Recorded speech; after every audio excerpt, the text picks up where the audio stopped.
If you've ever invested in the stock market, which would include mutual funds, you may have found that there's a lot of good news in the tax code. If you're in a taxable account, you receive qualified dividends. That means they're taxed at a much lower rate than you would pay on ordinary. And also the same rate is applied for a long-term capital gain. And when you hear long-term, you might think 5 or 10 years, but a long-term capital gain just means that you maybe invested $10,000 in Tesla and sold it for $80,000. As long as you held it for at least 12 months plus 1 day, it's going to be treated as a long-term capital gain. And then real estate that you own, let's say you like to own apartment buildings. If you sell those properties at a capital gain, as long as you held it long-term, you're going to get a nice tax treatment. But there are many other pieces of good news for real estate investors. I'm not sure you're a real estate investor when you buy a house, although you're certainly taking out a big loan, right? Taking out loans bigger than many businesses ever will. Luckily, the lender has claim to the property in case things go sideways. But usually that kind of stuff doesn't happen. So let's pretend that it's the typical good news where you buy a house in a good market, and after about 5 or 10 years, you realize that your property is worth a lot more than you paid. And if you sold it, that profit would be yours. Would it be taxable? Well, usually not, actually. There's a lot of good news. So there's some good news if you own common stock, as I just explained, but there's some really good news for people who own property that appreciates. So it doesn't mean that all capital gains are going to be tax-free. But let's use these numbers. Somebody bought a house for $300,000. It's now worth $750,000. That's a $450,000 capital appreciation. So if they sell it for that, are they going to have to pay tax? Well, it depends on the situation. So let's get the arrow here. Then we'll go to the IRS. They provide a lot of good information. All right, so this is topic number 701. A lot of topics.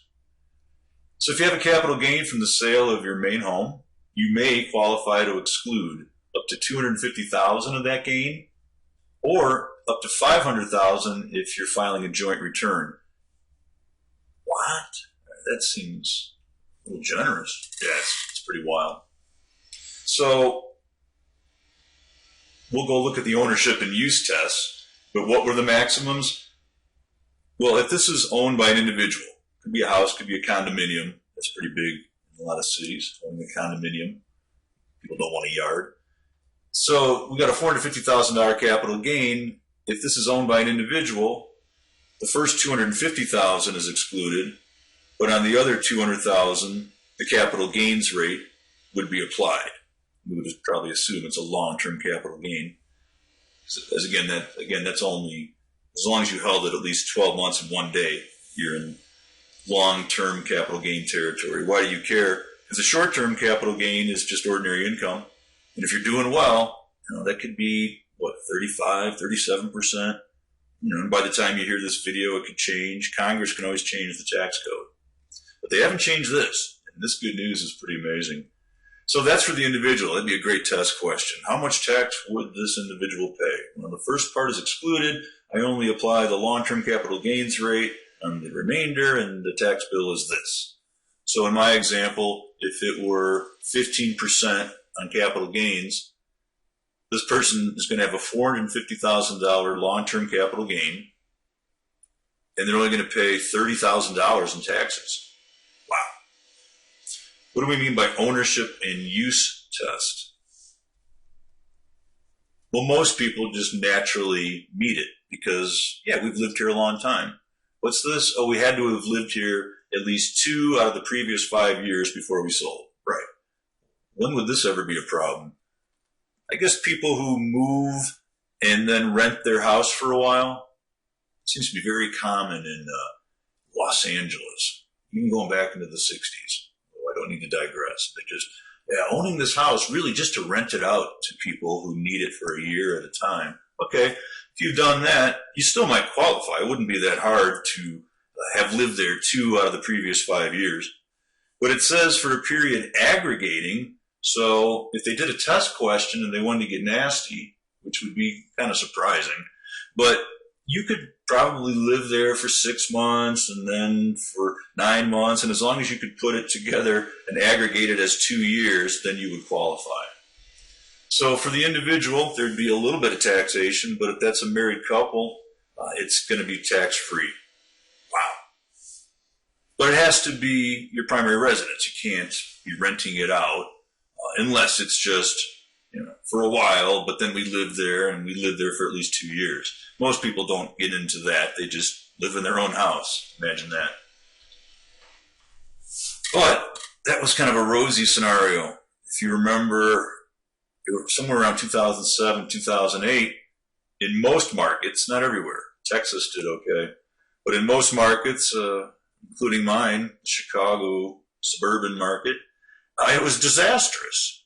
I bought a 2-bedroom house. In hindsight, I should have just left it alone, but I got caught up in the frenzy and I put on a second story, which I would never do again, because I bought the house for about $170,000, put a $125,000 addition on, and it was wonderful. So now what am I in for? About $300,000, and then the housing market crashed, and the house was considered to be worth maybe $140,000.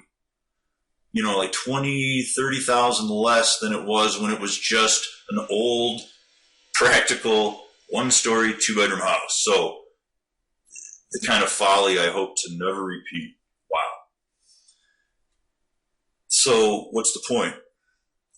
Well, the point is that it's not just put your money in houses and you will get rich, son. Sometimes bad things happen, but you could do what I did. I converted it to a rental property. In other words, there wasn't going to be any capital gain to worry about. 2 years out of 5 years, there's no gain. I'm way underwater here. Okay, but I moved out, and then a business rented some pretty nice office space for a few years, and I didn't get a lot of rent, but that was okay because of this magic D word, depreciation. Let's say that somebody else owns this house and the value hasn't really risen, it hasn't been great. They don't really want to live here anymore. They need to live in the city closer to their law practice, but they're going to rent this out. Probably not to a business, They'll probably rent the top 2 floors, maybe that's a story and a half, to one party and the bottom. Either way, let's say that their cost basis is $300,000. If you have a calculator, divide that by 27.5, because they're going to get to start taking this funky depreciation subtraction, a non-cash thing, but they're going to be dividing $300,000 by 27.5, and then that amount is used to offset any rental income that they received and would have otherwise paid tax on. So in my case, I never paid tax on any of the rent. The rent wasn't very high. It was well below that depreciation number. So pretty wild. So while you're receiving rent, you may not be paying any tax on it at all. And, if this were my property, I like to have dogs. Even if I were just going to foster some dogs, there's no way I could do it with that fence. This would be a better time now to put in a nice 6-foot, what do they call those, security privacy fences. And I also might want to put in some more evergreens. This might be a good time because those expenses are now deductible. When you're doing that to your own house, that's nice, but you don't get any break from the IRS. And then in my case, unfortunately, after renting to the business for a few years, I sold for much less than my basis because of that second story folly. I mean, it was a great place to live, but it was painful when I sold it. But someday I may have a big capital gain, and that capital loss that I took will be used to offset that. Oh, in fact, I will. Yeah, I sold some land recently. The other half is yet to be paid, but I'll actually be using that capital loss probably in the next tax year. So I'll have about a $30,000 capital gain on some land. That'll probably be completely offset with this capital loss. But I really did lose money on the property. So people don't always get into rental properties through such dismal circumstances. On Twitter, it seems a lot of people are into real estate, and they're just proactively looking for that property right there. It's 2 blocks from the middle school. It's always going to be rented. I know what I can get for it. And for all these reasons, the depreciation offsetting a lot of that rental income, it's not usually done with the idea of taking a capital loss. But in real estate, I'm not going to get into this now, but there's something called a 1031 exchange. So if they have a capital gain, they might just put it into another property of equal or higher value and kind of keep rolling it. So there are a lot of really nice pieces of news for real estate investors. We're not going to get into all of them. You would need to take seminars, And then the lazy approach for folks like me, I like to invest in the stock market. I'm not a super high net worth individual, so I'm probably not going to be pitched this. But we teach people how to pass certain exams. We don't do the Series 22, but that's for those who are going to sell direct participation programs. They're either limited partnership interests. Sometimes they're formed as S corps, which doesn't mean that much to the investor. But they're looking for high net worth individuals. And then these programs might buy existing apartment buildings to be rented out or office space or whatever it would be. There are usually tax advantages, and that's why these high net worth individuals get in. But there's no secondary market for an investment like that. What I like is buying shares of stock called a real estate investment trust. I can pick whatever area I want. But when I drive into the nearest town, because this is not near a town, but I see some car washes and I see an RV park and I see a storage center, and it is tempting to look into how much could somebody make, but I don't want to be the owner of something like that. It might take years to sell it if I got tired of doing it, and it might not turn out to be as profitable as I thought. But what I can do here is just find out which real estate investment trusts are in storage or RV parks or office buildings or apartment buildings. And now I'm just an owner of stock. So anytime I get scared, I can sell it. I can even put a sell stop order below it if I'm really nervous. Unlike if I'm the person who buys the car washes or the storage centers and then I want out, it might take years and I might have to take a huge hit when I sell, But the real estate investment trust is kind of magical for people who like real estate investing, but they don't want to be the landlord. Because trust me, from everybody I've talked to, I don't want to be a landlord, I remember one guy who knows what he's talking about from experience. And I even lived in the property that he owns at one point for a while. But he's like, look, you would need to have at least $40,000 in the bank at all times.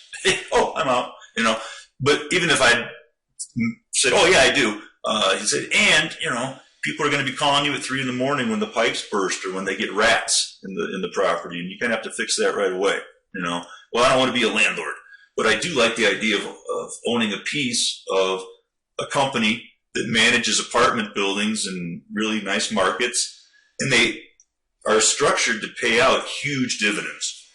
Now, the problem with the dividend is it's ordinary income. It's like bond interest. So it's not a qualified dividend. But if you're talking about investing in your Roth IRA or your traditional 401k, etc., putting REITs or real estate investment trusts in there is a pretty good hack, as they say on Twitter. Because imagine that it's an ordinary dividend, but no, I'm receiving it in my Roth IRA. I'll never pay tax on it. But there are many more topics. And obviously, we're just on the front end of introducing this information to people. We're not saying, and follow us on how you can go scout out properties. And even on these statements about taxation, we're not CPAs. I do run this by a CPA who's like, yeah, that's right. That's really double checking. I already know I'm right, but now I have to know I'm right because the CPA said so. But still, before making any sort of move, like, hey, I just went ahead and converted my house to a rental, obviously you would run that by a CPA first, right? All right. Very good.